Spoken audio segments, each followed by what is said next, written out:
We plan to give you an overview of this trade show we're attending, but since one product has blown us away and is far and away better than anything else we saw here, we're going to focus on it. Let's get started.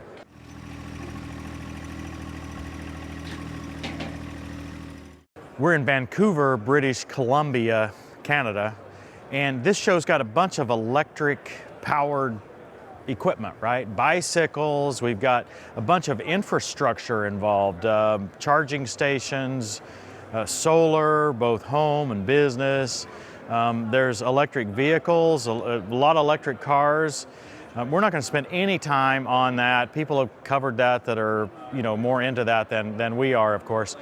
I will say there's a Rolls-Royce here that is, by the time you pay all the taxes here in Canada, it's like 900,000 Canadian dollars, 600,000 or 700,000 American dollars, and they said they had sold 5 of them already here in Vancouver. So I don't know how that even happens.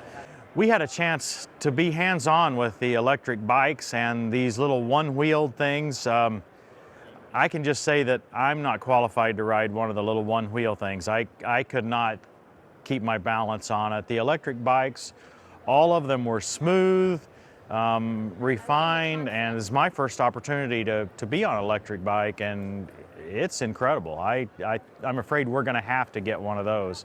Hey, this one feels totally different. It's amazing how much different each of them are from the others. You need your eATV, Christy. I do, yes. I'm not even sure you need too much pedal assist. No, I tend to agree. The pedal assist set at about the lowest setting really gives you a lot of assistance. I think that's kind of the way it works. There's 1 through 5, and when you actually pedal, then it adds additional power to your pedaling. I like it. I'm going to take it in and try another one. We looked at several different brands. We did like the ENVO brand the best, but it's just kind of a refinement thing. In other words, they're all very, very similar in features and performance. It's just how you kind of prefer and how they're refined. But none of that is the news. This product is the excitement. Well, here it is, the Utility Personal Transport, UPT, from ENVO Drive. This vehicle right here and this one are identical. The underpinnings are all the same. In fact, there are 5 different models that they show that are built essentially the same on the chassis. All of it is Lego blocks. They can just pick and choose how they want them and customize it to each specific industry, each specific user's needs. If you've watched our channel very much, you've perhaps seen, or at least seen video from the eATV, which is the first generation maybe of this similar device from ENVO Drive. This one is significantly different, significantly enhanced. It's 4-wheel drive, more powerful motors, a separate motor on each wheel, and it's got all of this framing and all that can be customized. And this customization just allows limitless configurations, and the Lego builder kid that was in me is just totally fascinated by this whole concept. Same machine, driving it the other way. This one's got a dumper on it, okay? All this stand here and all of the components are mounted to a little T-rail type mainframe here. It just makes it real easy to work with and to configure. This is a UTV style configuration here. It's wider and longer, so the wheelbase is longer. Notice how they can change these wheelbases. There's no restrictions. There's no drivetrain underneath. Each motor is independent, so they can change the length and width. The width of this could be doubled easily, as could the length. The aluminum extruded frame is, they claim, strong enough to be able to handle that extra distance, both in length and width. The batteries are stored in this aluminum extruded frame right here. So as you get bigger, you can put more batteries in. Well, that works well because you might need more batteries in a larger frame vehicle. Sam, you're a design engineer on this UPT project. Yes. Tell me about this thing. So we've fundamentally designed a skateboard chassis that can serve many different purposes. We started with an aluminum extrusion chassis, which basically means that it's a one-part frame, and then included in that extrusion, we designed a profile that allows for a T-slot and rail nut combination in order to attach various components. So all the suspension components can just be loosened to some degree and then shifted forward or backward to adjust the wheelbase. How much does it weigh in its base configuration? You called it the skateboard. I think we're around the 200 kilogram mark. That'd be 450 pounds? That'll change, of course, depending on what length of extrusion you go for, and then, again, how you kind of build it up after that. Give me something inside here. You did a lot of the chassis work yourself, a lot of the chassis design. Tell me one little insider tidbit about this chassis that you designed that you think is really cool. Maybe one we could talk about is the bistable hinge design for this bumper behind you. Basically, this acts as a bumper on many of our other vehicles where it can be stored in this upright position, and it takes a certain amount of force before you can actually lock it and come down to the lower position, which allows you to stand on it and use this vehicle in reverse. Or you can use this for cargo. Yeah, exactly. And it can be front and rear. You can have one of these. And the other part of it is that when this is down, now your vehicle is completely open to be used for storing extremely large objects. You could. So we could put a big 12-foot board in here or something. Exactly. Construction materials or whatever else. And this mounts to that same sliding rail. Yeah, so this is using that T-slot here to mount basically this hinge setup and the bumpers that go along with it. How long till we can see these on the street? We're looking at summer of 2025. Yeah, I want it now. It's coming. Now, Adam, you're one of the engineers here on this team as well. Yeah, so my understanding is that you are the steering committee. That's one of my titles, yeah. It's got the offset steering position. It can also be off to the left-hand side of the vehicle or center line. It obviously adjusts up and down, it tilts, it folds all the way down for storage. We're trying to get it to do as many things as we could to maximize the functionality. When I first saw it, I thought this must be some sort of an electrically, drive-by-wire thing or something, because every picture of this thing showed the steering in a different position. We've kept everything mechanical and simple so that it's repairable in the field and just to keep it simple for manufacturing. One of the other advantages of keeping it mechanical is you get direct feedback on the steering. Yeah, I hadn't thought about that. I suppose any electrically driven, there wouldn't be any feedback. That's possible to do, but that's another level of complexity. Let's talk about some of the electrical specs. Everybody wants to know, how far can you go? I'd love to give a simple answer. It obviously depends what type of vehicle you have and where you're riding it. But generally, we're aiming for sort of 100 to 200 kilometers of range. That's sort of imagining it's on roads or maybe on dirt. It depends what you're doing. And there's room in this main extruded frame to be able to add extra batteries, right? That's right. So the version we have here has 8 of the battery packs in it, just a little under 6 kilowatt hours of total charge. And that's going to get you that 100 to 200 kilometers. On some of the bigger vehicles, it's got much more room. So you could go 16, 24 batteries, whatever you need, as well as you can go smaller if you want to just have 4 batteries, have the other 4 charging. Of all the little design things that you've contributed to on this thing, what are you the proudest of? I'm really proud of, unfortunately really hard to show on camera, but the suspension and particularly the front knuckles are really complicated geometry to get all the features we needed in it, to get the Ackerman steering correct, to attach the suspension to it, and to keep the control arms the same as much as possible on all sides.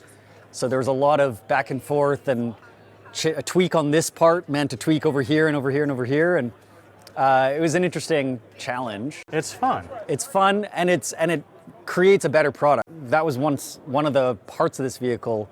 We wanted to really make it as robust as possible because we didn't know exactly how big, how heavy these vehicles were going to get as we added different features on them. So we knew we wanted it to be strong at the fundamentals so we could rely on it. And just like with a lot of electric cars these days, we've kept all the complex and complicated engineering in the base platform.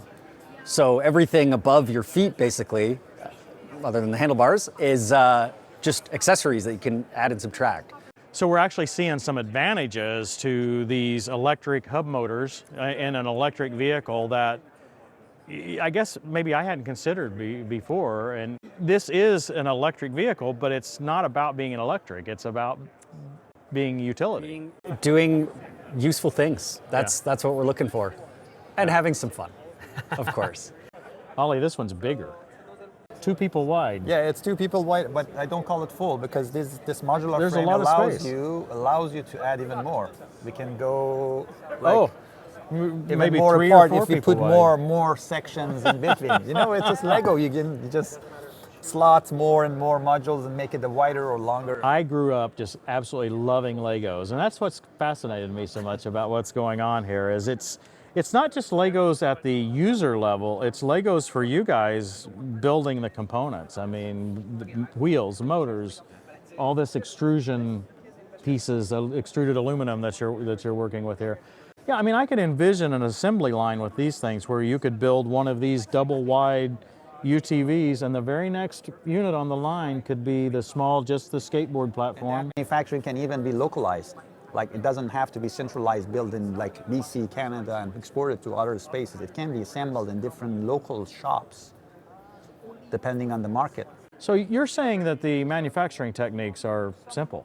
That's the miracle of this innovation, that we have a pretty much scalable manufacturing and very cost effective. Okay, so there's no manual welding to be done. No manual welding. In fact, is there any? No human error in manufacturing. Fascinating. How about financing? Does the company have sufficient financing now? Are you looking for investors?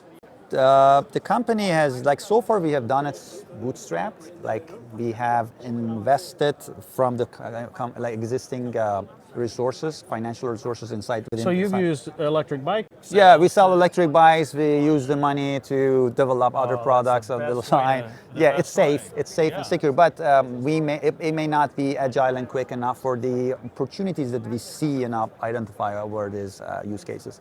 So we might be open for smart investment and partnerships. Fascinating, fascinating. Well, you can leave a comment here on anything that you've noticed about these vehicles. This is incredibly fascinating to us. What I like about it is that it's using electric technology because that's the best solution to this problem. It's not forcing electric technology into an industry that it doesn't fit.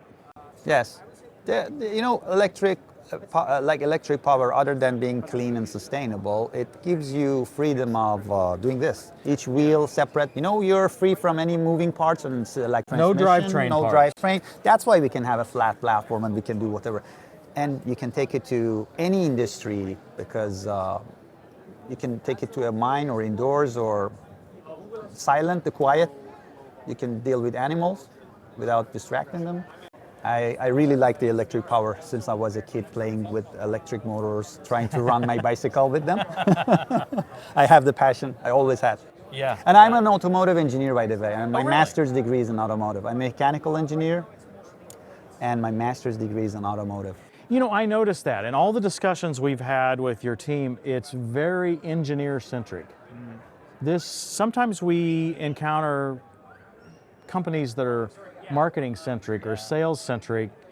You guys are the folks that get it done. So you spend most of your time. Even our head of accounting is a mechanical engineer. Wow. Maybe that's the only language I know to speak. Well, thanks very much. Thank you very much, Tim, for coming here, this long trip, and make this to this event. Great. She made me jerk.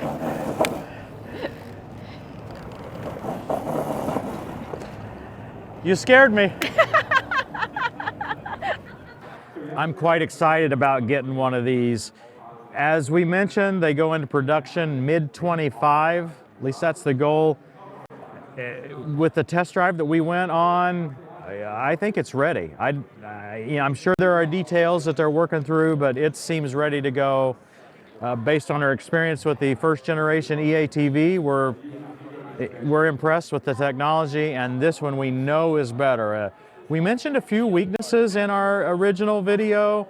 Each of those weaknesses has been addressed. We were able to verify that in the test drive of this machine right here.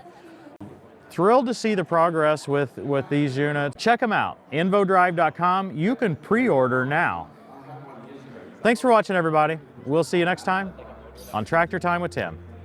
But when the kindness and love of God our Savior appeared, He saved us, not because of righteous things we have done, but because of His mercy. He saved us through the washing of rebirth and renewal by the Holy Spirit, whom He poured out on us generously through Jesus Christ our Savior.